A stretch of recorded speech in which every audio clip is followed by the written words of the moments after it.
айтып коеюн силерге. Былтыр бисмилля деп алланын буйругу менен декабрда башталганда Ташкент сауда биримдиги депчи. Декабрь айында башталган ошондо неменин атайын годовщина болуп атат, 5 жыл болуп атат деп атат. Ошол немеде ошол да 10 айдын отчету, 10 айда общий Ташкент сауда биримдиги 1,764,607 рубль акча чогулган.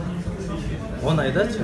Бул ташкенттиктер ошо берде көрүп атасыңар, салымын кошкондор да бар, кошпогондор да бар. Ошо мындай общий келгенде ошондой болуп атат да 1,764,000 акча чогулган садага биримдигичи 10 айда.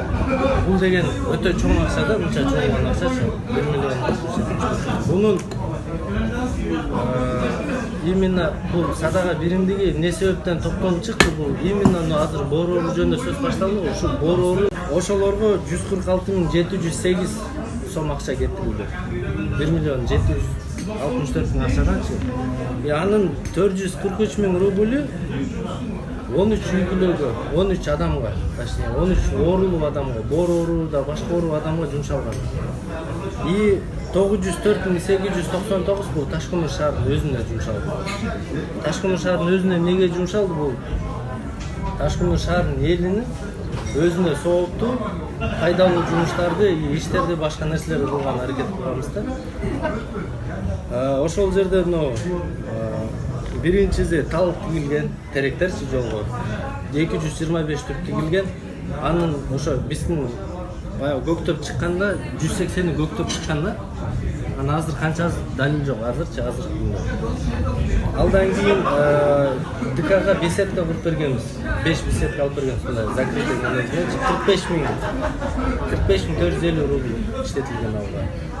Алдан кийин скамейкалар кылып бергенбиз. 46,220 скамейка. Булар кайсы жерлерге жа в основном микрорайондо домдорго кеткен. Анан Северныйда жана поликлиника куруп берилген, скамейка куруп бергенбиз. И больницага куруп бергенбиз киреш жерине. Бул домдорго жана стойкаларды только жыгаштарын алмаштырып бергенбиз. Азыр бул скамейкада бир сөз келет, азыр айтам силерге дагычы. Бул жөнүндө да неме бар. Анан табут 4 табут кылып бердик. Общий табут. Мен өзүм сүйлөгөн сөзүм бар. Бирөө Северныйга, бирөө микрорайонго, бирөө Кыз Алмага деп айтылган жери бар да. Бул кийин өзүнүн имамыбыз бул жака керек деди, анан кайра ошондо калып кеткен. Жаңы табыт бар. Жаңы табыт бар деген. Не себептен айтып атам? Бунучу ошо мына мадаминаки азыр кеңешке кошулуп калды. Жакшы да бул алхамдулилла. Эми булдан ары Кыз Алмага эмне кылсак, кандай информация, эмне кылыш керек, кандай талап болуп атат, ошону сүйлөшкөндөн уже ачык эме болуп калды. Буга чейин биз менен контактка чыккан эч ким жок эле. Биз ким не сурап атат, не болуп атат экенин билбейт элек.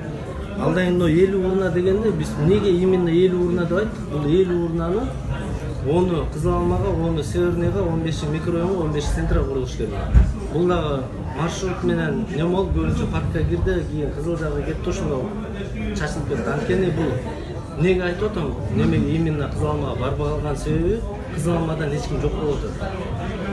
Садагага дачы өзүнүн талабын айтып отурган, мындай биргеликте чогуу жүрө турганда бул в основном жок болуп атат. Мадаминаке чыгып калган, буйруза уже кетет да. Бардын аракет кылып чогуу биргеликте салымыбызды кош аракет кылсакчы. Алдан кийин эми азыр бизде отдельно Атун деген группа бар, билесиң. Кечээ немеге Алимирге чогулганда азыр жана эле мадаминакиден сурадым эле, именно ошо Атундардан 44,000 сом чыгып Атундардан. Бул Атун деген ушу Ташкент саада биримдигинин именно эркек балдары да. Ташкентта сүйүнүп атпайбызбы? Ынтымагыбызда бекемделе берет да. Мен, например, азыр мен ал жерге бир баламы апарып ойнотуп калсам, баланы. Мадаминаке өзүнүн баласы менен барып ойнотуп атат. Экөөбүздүн мамилебиз оң болот, экөөбүздүн баламыздын да мамилеси оң болот да. Бекемделет. Алдан сырткары урна дагы, эми урна бул биздин өзүбүздүн шаарыбыз таза болот деген ниеттен кылдык да. Бул аз, бул дагы дальше кылыш керек, бул жөн эле пилотный проект болгондо буну кылганбыз. Бул кичине неме болуп калды, аз эле болуп калды, бир бурчта эле. Бул как минимум 200-300 куруш керек да, доступно болот болчу. Эми азыр могул жерде дальнейший не проекттер бар. дальнейший бул жерде биринчи очередь азыр максат эке буйруза мэрия менен сүйлөшүп бир подъезд общагаларда подъезддер барбы? Или башка же каралып алган домдор, бошоп калган домдордон үйлөр болсо, государство караган үйлөр болсо бир хотя бы 5 үйдү алып, ичин ремонт кылып берели деп атабыз да. Анткени мына Арзыкан деген эжебиз бар, үй жок өткөндө чыгарганда Эсенгелди айка барбы? Кызыламада. Ошон Кызыламада үй өркөн ошол жерге киргизди. Алдан сырткары жесир үй бүлөлөр бар да. Немеси үйө жок жагын балдары 5тен 4төн балдары бар. Үй жок башка дагы ташкын жерлештерибиз көп. Алдан сырткары дагы биздин больницага келген жаңы башка жактан келген докторлор жок вообще. Анткени айлык аз, иштейин десе. Экинчиси билим боюнча. Билим боюнча да баягы Ташкөмүрдө сүйлөшүп атканда тилейке да кайрылганбыз тилейке. Ушу биlimди именно Кызыламадан баштайлы эке депчи. Эжекелер менен сүйлөшүңүзчү. Эмне себептен билим деп атабыз? Билимди именно мектептерге эме өрели депчи. Английский менен орус тилинен кружок аштырып берели бекер депчи. Аз камсыз үй бүлөлөр бар, башкалар бар, баардыгын бириктирип окутайлы депчи. Ташкөмүрдө общий 7 мектеп бар. Училище менен 8 мектеп болот. Анан ар бир мектептен 30 окуучу окуп, ошонун 3-өө чыкса, толковый болчу. Конкретно окуп калса, ошонун 2-өө иштесе деле уже бизден неме жардамга муктаж болбой, уже өзү менен өзү аракет кылып, ошо наоборот бизге жардам бере баштайт. И бунун айтып аткан себебим жанагы билими күчтүү болсо, айтат го, бизде өз кыргыздын макалы барго, билими бар, миңди жыгат, билеги күчтүү, бирди жыгат дегендей эле. Бул адам Ташкөмүрдөн билимli болуп иштеп жака келсе, иштер дальше уланып кеткени толук уже возможность бар. Билими бар адамчы. А если билими жок, келсе же орусчаны билбей, же эчтекени билбей келсе, бул жерде иштеп көпкө иште албай анан кетет калганчы.